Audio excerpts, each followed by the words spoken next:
You're listening to the Nourished Child podcast, episode number 74. Welcome to the Nourished Child podcast, a show about childhood nutrition, feeding kids, and dealing with the ups and downs of growing a healthy child. Here's your host, registered dietitian and childhood nutrition expert, Jill Castle. Hey there, welcome back. I'm Jill Castle, your host, and you've tuned into a show about childhood nutrition, feeding kids, and dealing with those ups and downs of raising healthy ones, inside and out. Today, I am devoting this show to the new year. And what I'm not going to do is talk to you about resolutions or fad diets or exercise routines. I know you're going to hear all about that from other people. I want to talk today about your mindset, mastery in feeding your child, and I want to address your motivation today. So these are three things that I think are very easy to lose sight of as parents and as we are navigating the day-to-day grind of feeding our kids. So I want to talk a little bit about that, and hopefully, obviously, I'm hoping that I do help you shift your mindset, that I do help you recommit to mastering what it takes to really raise a healthy kid. And then lastly, obviously, I hope I'm motivating you in some way to start the year off fresh and recommit to the job at hand, which is no doubt a big one. So what I've been doing, I'm on I guess as I'm recording this, it's the week between Christmas and New Year's. So I've taken the week off and I've been sleeping until I wake up, which, the times vary in terms of when I wake up. But during the work week, during my sort of on time, I typically set my alarm for 5 a.m. and I'm definitely out of bed by 5:30. So letting myself sleep until I wake up has been a huge rejuvenator for me. But I've been reading this book. It's a business book called Traction. And I'm taking this week to sort of do a full-on assessment of the past year in my business and really looking at, what went right over the past year, what wasn't so great, and really trying to fine-tune my path and set intentions for the coming year. I've looked at everything and really I'm trying to make sure that everything makes sense, that everything is aligned, that everything is coordinated. And so one of the things I did was really kind of take a high level view of my business and look at, what my vision is and why I'm doing what I do and how does it all fit together, from the podcast to the blog to the in-person appointments with patients and families. How does it all fit together? And it's been a really refreshing way to look at my business. I've always done the business planning, the end of the year business planning, and set intentions for programs that I was creating or number of clients I wanted to see in my private practice. But this was more of a higher level vision planning. So what am I doing now? Why am I doing it? Where do I want to be going in the next 3 to 10 years? And so it's been really, it's just been a really refreshing process for me. And I love having a new year. It feels like a new school year where you get a fresh start. You get to reflect on the past and make adjustments for your future. You get to fine tune. You get to get yourself back on track if you've gotten off track a little bit. And this is what I've been doing with every aspect of my business, including this podcast. So I just wanted to update you a little bit about what I discovered and what my intentions are for this podcast as we move forward. So you know that this podcast has traditionally been a how-to show, and it will continue to be one. There are going to be a few small changes. Typically in the past, I have interviewed experts and toggled that with a monologue show. So right now I'm doing a monologue show. It's just me talking at you, or talking with you, rather. And when I have an expert on the show, it's me interviewing the expert. as I roll out 2019, you're going to hear from more guests and less from me. I'm going to try this on mostly because I just feel like I have so many guest experts out there that I really want to interview and share their expertise with you. And I also feel like I can share my opinions and thoughts and expertise and experiences in those expert shows as I'm leading into the interview or concluding the interview. So I want to experiment with that a little bit. And so I'd love your feedback. If there's anybody that you really would like to see on the show, please let me know.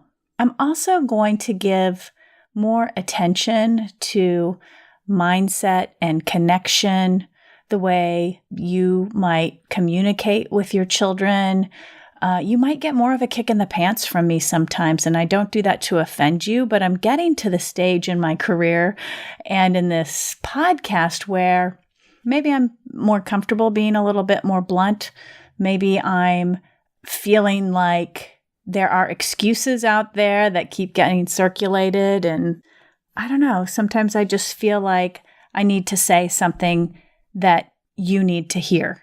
And I'm not going to be afraid to do that. So you may hear some more of a kick in the pants, get your act together sentiment from me, only to benefit you and your child, not to shame you or blame you or put you in a guilt spiral, but really to help you step back and just look at what's going on and get the motivation and the kick in the pants to change it if it needs to change. You're going to hear more stories from me.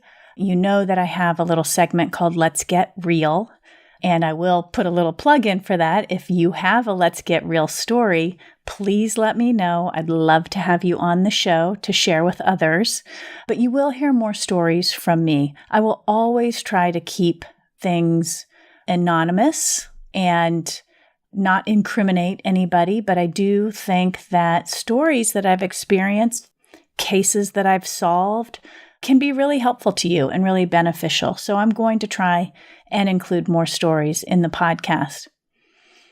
You'll also potentially see more sponsors.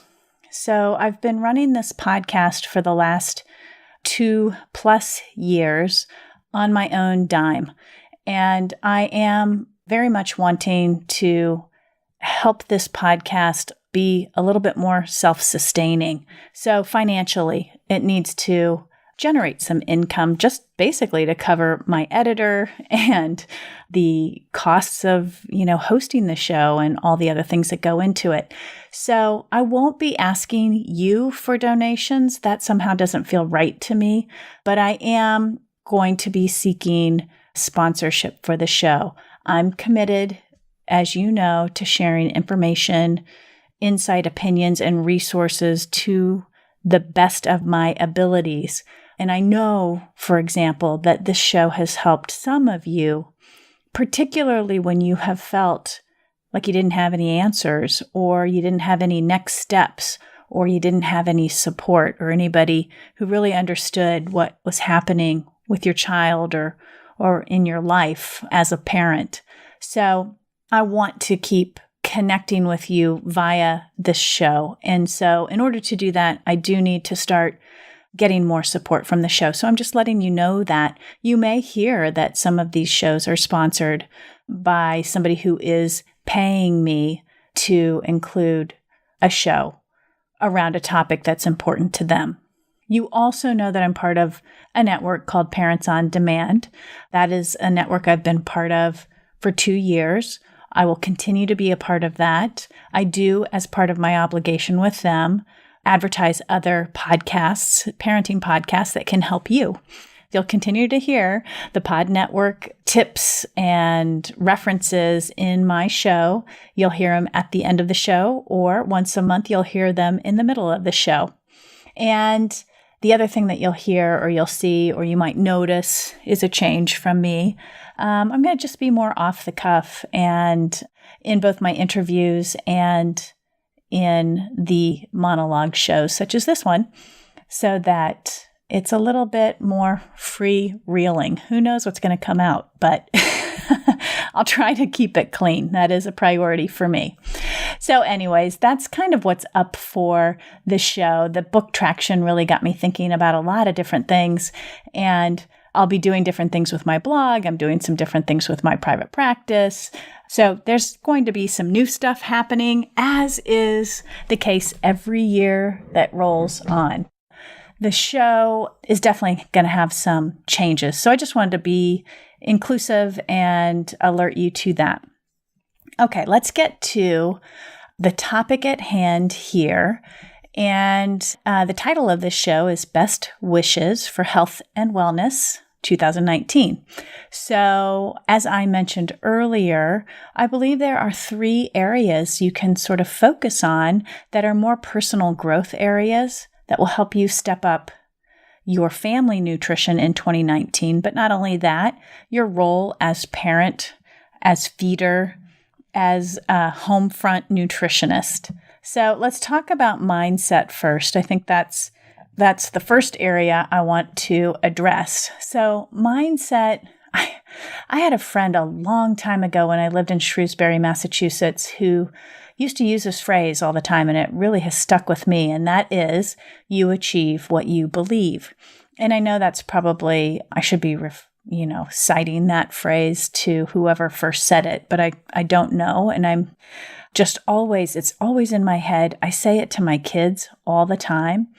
My daughter's a swimmer, my son's a rower. I always say, your body achieves what your mind believes, meaning if you think you can do it, you can. Your body will follow. It's mindset. It is what you believe you can absolutely do. And I know this to be true because I remember back in 2003, my cousin asked me to train with her for the Boston Half Marathon. And of course, when she asked me, it was like months away. And I was like, sure. I've always sort of been a runner since college. And I thought, sure, I'll train for that with you. Well, meanwhile, I had, a 2-year-old and a 4.5-year-old and a 6-year-old and a 7-year-old. I had very young children. And of course, what proved to be true was the fact that it was very difficult to find the time to train beyond a 3 or 4 mile run. So I started training, but then I quickly gave up. And I remember calling my cousin at the end of August, and the race was in October. I called her at the end of August, and I just said, I just don't think I'm going to do this. I'm having a really hard time finding the time to train, but you come on up. I'll go with you to the race. I'll support you. Spend the night here. She was living in New York City. I was living in the Boston area at the time. And you'll just do it by yourself, but I'll be there. I'll be there on the sidelines with you. And so she came up for that weekend in October, and that Friday night we had dinner, and I think we were having a glass of wine or something. And she's like, Jill, you should come with me. Just, you run, you can do a half marathon. Just come with me. And I don't know why I said it, but I did. I said, okay, let's do it. I had not trained, had been running 3 or 4 miles, 2 or 3, 4 times a week, perhaps, but I had not trained for a half marathon. And for those of you, I'm sure you already know this, but a half marathon is like 13 plus miles. So I said I would. We got up the next day very early, made our way into Boston. My cousin and I, let's just say we had 2 very different body types and leg lengths, me being one with the longer legs. But I said, I'll just run your pace because I don't know what the heck I'm doing. I don't know how to pace myself. I don't know how to prepare for this, so I'll just run. I'll run your pace. So after about 4 miles in, and this particular half marathon, we got to start inside the stadium of the Boston Red Sox, Fenway Park. We got to run around the interior part of the park. And at the 4 mile mark, I had been running her pace, and I literally felt like my legs were totally cramping up. And I said, Jane, I've got to kind of run at my own pace. I don't know if I'm going to make it. I don't know if, I'm probably going to be walking here in a couple miles, but I've got to stretch out my legs. So I did. And you know what? I never stopped. I finished that race in 2 hours, which is not great nor bad, but like I finished it without stopping and really not having trained. And I just kept telling myself, body achieves what the mind believes. The body achieves what the mind believes. It was my mantra through that entire race, and it served me well.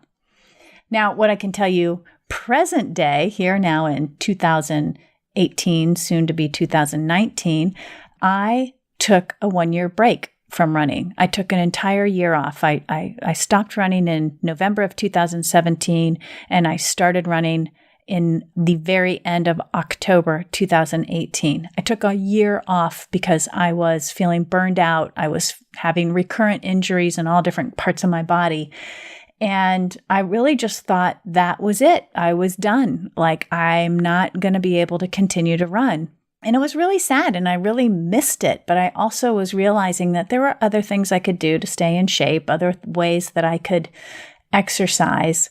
And then I ran into some friends at the end of October, many of which, like I ran into 3 or 4 friends who all started talking to me about this whole Jeff Galloway run-walk system.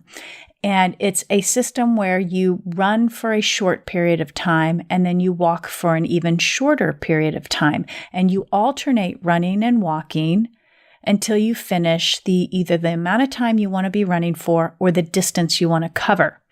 And all 4 of these different people said to me, this has been a game changer for me. I have been training for a half marathon or for a marathon using this system. I haven't had an injury since I started using this system. And I thought, by golly, I'm going to try this, because what if I could get back into running without injury and be able to do it for a long time out? And so I started walking at the very end of October. And so now we're at the end of December. I've been doing it for 2 months. I use an app on my phone called iSmoothRun, and it allows you to set your intervals. So for example, I run for 3 minutes and then I walk for a minute, and I run for 3 minutes and I walk for a minute. And this app tells you, run. So you run, and then I'll say, walk. And then it'll say, run. And all the while I have my iTunes music in the background playing. So I'm running to music. And there is this entire, 5K, 10K, half marathon, full marathon training plan that takes you week by week. And essentially, I'm running 3 times a week. I'm running for 30 minutes twice a week, and then I'll do a long run on the weekend. And I have gotten up to 7.5 miles of walking in the span of 2 months. And I'm not saying this to brag, but what I'm telling you this is that my mindset about running completely changed. I thought I was done. I thought I could never do this again. And then I decided to listen to what the world was telling me. And the world, meaning my 4 friends from 4 different walks of life who were all telling me that they do this, I was like, this is a sign. Like, why is this popping up into my life 4 different times from 4 different people? I need to listen to this. And so that's what I did. And that's my little story about running. And I'm really happy that I've shifted my mindset about exercise, because I'm not getting any younger, folks. I'm kind of over the hill, what they call the hill these days. And, my body isn't what it used to be. I have to be protective of it. But the point is, I used a growth mindset. And I don't know if you know this book, but I want to share this book with you. And it's called Mindset. And it's written by Carol Dweck. She has a PhD in psychology, I believe. And Mindset, the subtitle is The New Psychology of Success, How We Can Learn to Fulfill Our Potential. And she targets parenting, business, school, and relationships. And essentially what she talks about is, if you have a growth mindset, you question things instead of acting like you know the answers. You value the process of learning, converting, changing over perfection. And you also focus on learning over time instead of focusing on your end results. So I love to look at the growth mindset from a standpoint of not only just personal development, which I just highlighted in the story to you, but also in the sense of how it can apply to feeding your child. So, for example, you don't know necessarily everything you need to know about feeding your child. You're learning over time. You're trialing and you're erroring, and you're learning something new every time your child encounters a new food or a new developmental stage. And as such, you're going to evolve over time as well. And so, as a parent who is feeding your child, keeping that growth mindset at the forefront of how you think about things can be very powerful. For example, I would encourage you to keep the good. Like if you have a successful meal or a successful interaction with your child, hang on to that and let go of the bad stuff. If you have a bad interaction at the dinner table or your child doesn't eat as healthy as you want them to, let go of that, but know that you can evolve and learn over time. And you can take the stuff that really works well for you and do more of that and let go of that stuff that is just not working for you or for your child. Now, for some of you who have kids who are picky eaters, this can also, keeping yourself in a growth mindset can also help in this scenario. For example, your child is learning each time he comes to the table. Every time you put out a new food, he's learning your structure, your timing of meals and snacks. He's seeing the balance of foods that you put on the table. Your child is soaking in all this information over time, and you're not telling him what to do. You're just showing the food balance that you want and the structure and how you introduce new food.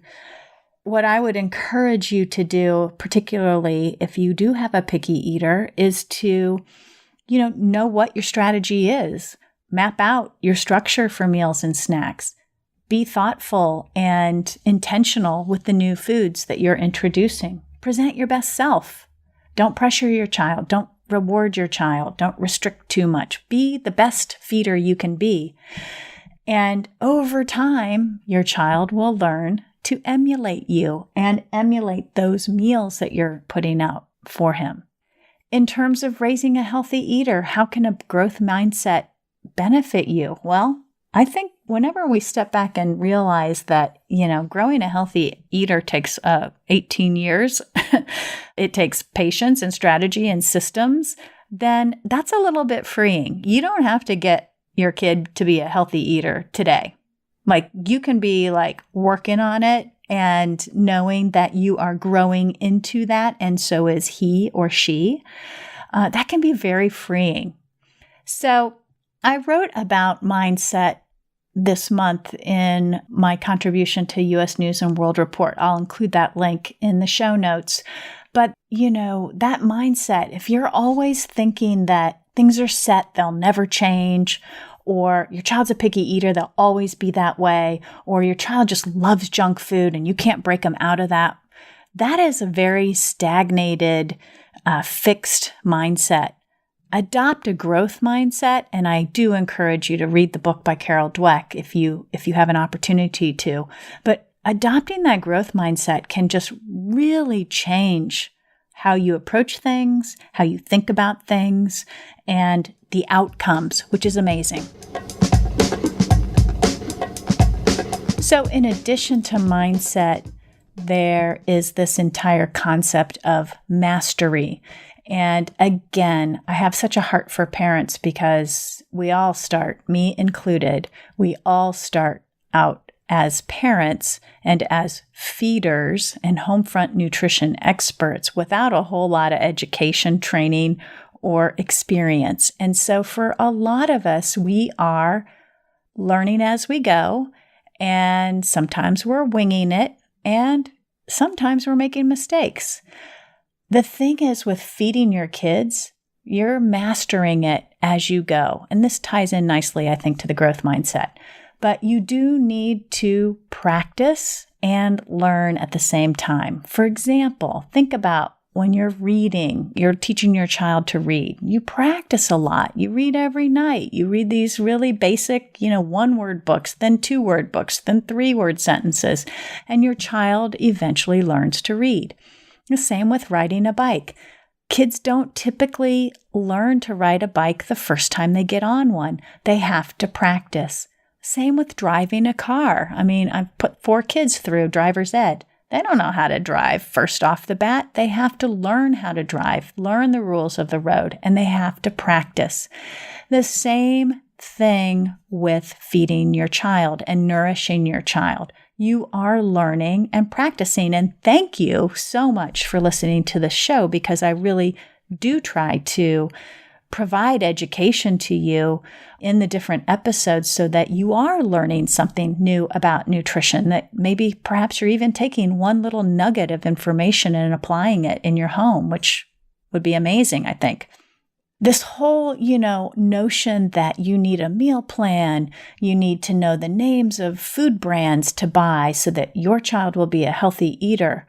Well, yeah, you'll get that. You'll get that from me. You'll get that oftentimes from other dietitians. But for me personally, I would rather spend my time teaching you how to navigate food and feeding than put you on a meal plan that you're going to stop after 2 weeks, because that's what's going to happen. I've been doing this long enough that I know that's what's going to happen. You're going to start out great guns, so excited to have a meal plan. You'll do it for the week and that will be great. You'll start your second week and you'll peter out 2 or 3 days into it. It happens every time. It's not sustainable. Nobody can follow a strict meal plan. You need flexibility. And if you're raising a healthy child, flexibility is such a key part of being able to, move and respond to all the different scenarios your child is going to show up with. So mastery in terms of feeding, here's what I think you need to master in order to be successful. You need a food system that you can master. You need to understand food and nutrients. You don't need to be an expert, but you need to understand how to balance different foods to create a healthy and balanced meal plan for your child. That's not telling you what foods to feed your child. That is telling you how to balance certain categories of foods so that overall your child is receiving the 40 different nutrients that they need to be well nourished and to grow well. You need to master a feeding schedule. And this is an area I work on a lot with my families, and it's getting harder and harder for families to have a feeding schedule because life is getting crazier and crazier. Parents are working more and longer hours, and kids are more involved in school, after school things and sports, and it's just really hard to maintain a schedule. So navigating the best schedule for your family and trying to stick with it within reason can be really useful. You need to master positive feeding practices. That gets in the way so much. Those negative feeding practices like pressuring your child or rewarding them or restricting foods or eliminating everything out of the house that's junky, that gets in the way. It really, really does. And if you're not a master at positive feeding practices, this is an area you absolutely need to work on if you want to raise a healthy child. And then the last is child development and knowing where your child is across the spectrum of development, and having a sensitivity to your child's temperament also can help tremendously. And the real truth of it is when you have a system, a schedule, a strategy, positive feeding practices, you're aware of your child's development, it really does make feeding your child a lot easier. Is it easy to know this stuff? No. That's why you need to learn and practice. It's hugely beneficial.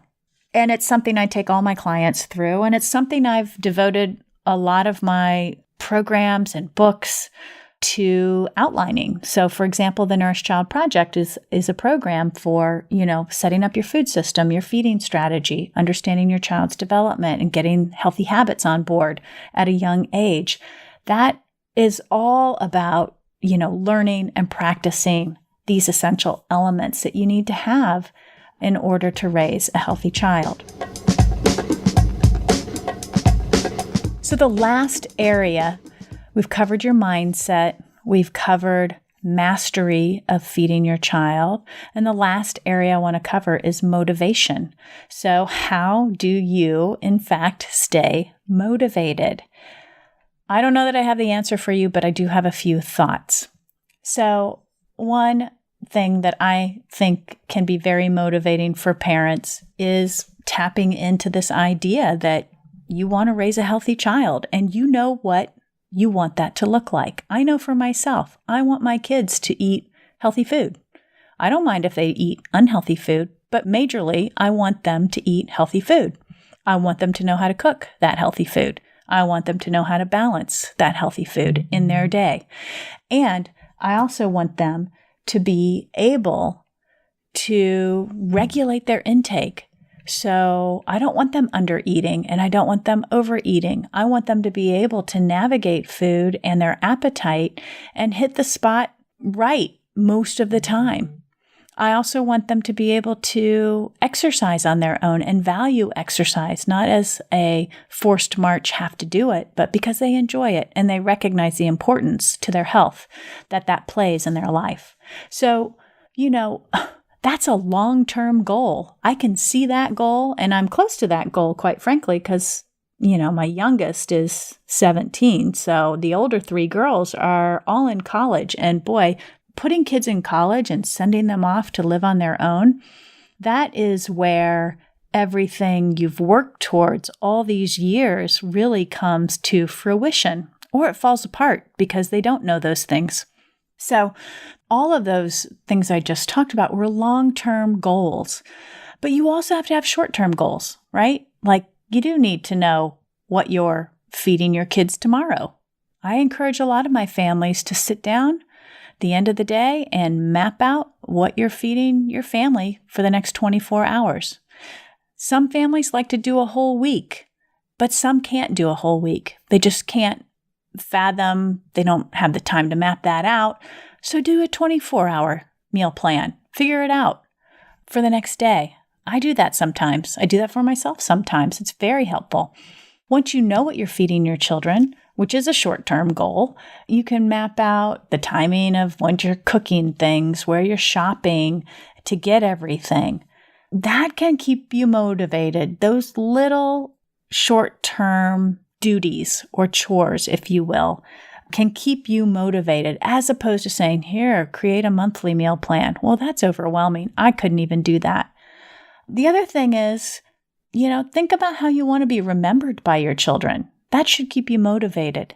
Like, do you want to be remembered as the mom who never let your kid have sweets? Do you want to be remembered as the mom who was always in the mirror complaining about her body and body checking, touching herself all the time? Oh, I'm so fat. Is that how you want your kids to remember you? Think about it. How do you want to be remembered by your children? How do you want your child to remember family meals? It's funny because all 4 of my kids have been home for the holidays and we've been watching a lot of old family movies. And we did Sunday night dinner in the dining room pretty regularly. And we have obviously family movies from dinner in the dining room, and not while we were eating. We'd always pull out the video camera afterwards when we'd all be sitting around talking and goofing around. And when the kids were really young, there was just all this silliness, like crazy silliness, lots of laughter, lots of goofiness. And sitting as adults now, young adults, and watching these home videos, we just have a lot of laughs together, laughing at how crazy everybody was, laughing at just how their personalities were what they are today, basically. That's pretty remarkable, honestly. But you know what they've said to my husband and I, and they've said this more than once this week? We can't believe how patient you were. We can't believe how chaotic it was. Well, yeah, we had 4 kids, so it was chaotic. But they have very fond memories of dinner together. They remember us as being incredibly patient with them. That makes me feel good.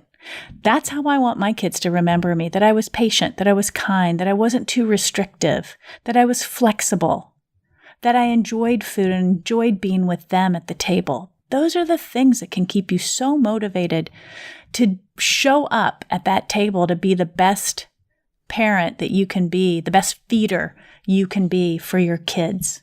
You know, we do have stories of adults and we have research of adults who have terrible memories of their childhood eating experiences. That should motivate you too.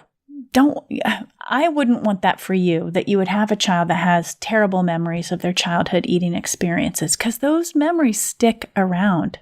So I encourage you to create more positivity around food and dining together with your family and around eating.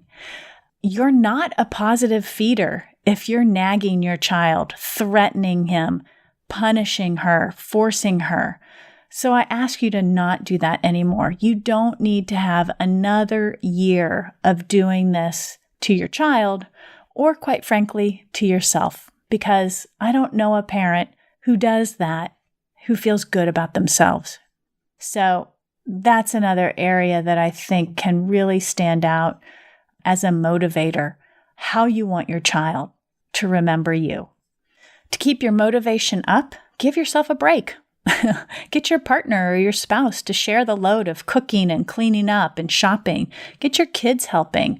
There are so many benefits to having your kids help you in the kitchen, help you with cleaning up, help you with meal planning. It teaches them autonomy, food skills, cooking skills. It teaches them that they are part of a bigger or greater thing, the family. Another way to give yourself a break is to take a night off. Go out to dinner, order out, have somebody else cook, and take care of yourself. Exercise, sleep, give yourself good nutrition, socialize with your friends, exercise, doing the things that you love, but take care of yourself. There's a phrase, and I know now that I said there's a phrase, I can't think of what that phrase is, but there's a phrase that goes along the lines of, moms and dads aren't going to be good moms and dads if they don't take care of themselves first. So do that. Maybe that can be part of 2019 and how you approach feeding your children and staying motivated and mastering those feeding skills and changing your mindset. So before I sign off, I have 2 quick announcements. Try New Food, which many of you have purchased, that little e-guide that I put out, is getting a full-on revamp. And I'm publishing a extensive or embellished or extended workbook edition. So not only will you learn a lot of strategies for feeding picky eaters, you will actually go through a program that many of my clients have gone through with me face-to-face. I've put it in this workbook edition. So that should be coming out, I'm hoping sometime in January or February. I'll be sure to announce it here on the podcast. If you're on my Monday newsletter, that's a great way to find out it's coming out and available as well. And then the second announcement I have is that Thrive, my mastermind for pediatric nutritionists, and I'm announcing it here because I know I have a lot of pediatric dietitians who listen to this show. Thrive is starting soon, and I do have a few spots left. So if you think you want to kick it into high gear, go bold, and go big in 2019, this is the program for you. So I hope to see you sign up. Okay. So, if you enjoy listening to The Nourished Child, be sure you subscribe to it on iTunes or Android. It's super easy to subscribe. You just go to the podcast app on your iPhone or Android phone, click the search icon, and type in The Nourished Child. You'll see my logo, and you'll click on that and hit the subscribe button to the right. In addition to iTunes, you can find the Nourished Child on Stitcher, Spotify, Podbean, Google Play, and more. Even more importantly, please share the show with another parent. It's free nutrition information. And let me know if there's a topic, question, confusing aspect of childhood nutrition you want me to sort out. And don't forget to email me if you want to share your Let's Get Real story. Thanks for listening in today. I hope your new year is off to a tremendous start, and I hope that you continue to stay motivated to develop mastery in food, nutrition, and feeding for your family, and that you have a little swing in your mindset, maybe a shift over to that growth mindset we talked about earlier. As always, give your child, that special child in your life, a loving squeeze today. I'll see you next time. Thanks for listening to the Nourished Child podcast, where the #1 goal is to help you grow a nourished child inside and out. This podcast is a proud member of Parents on Demand, a network of high-quality shows for families just like yours. Download our free network app on Apple and Android and listen to your favorite episodes on the go.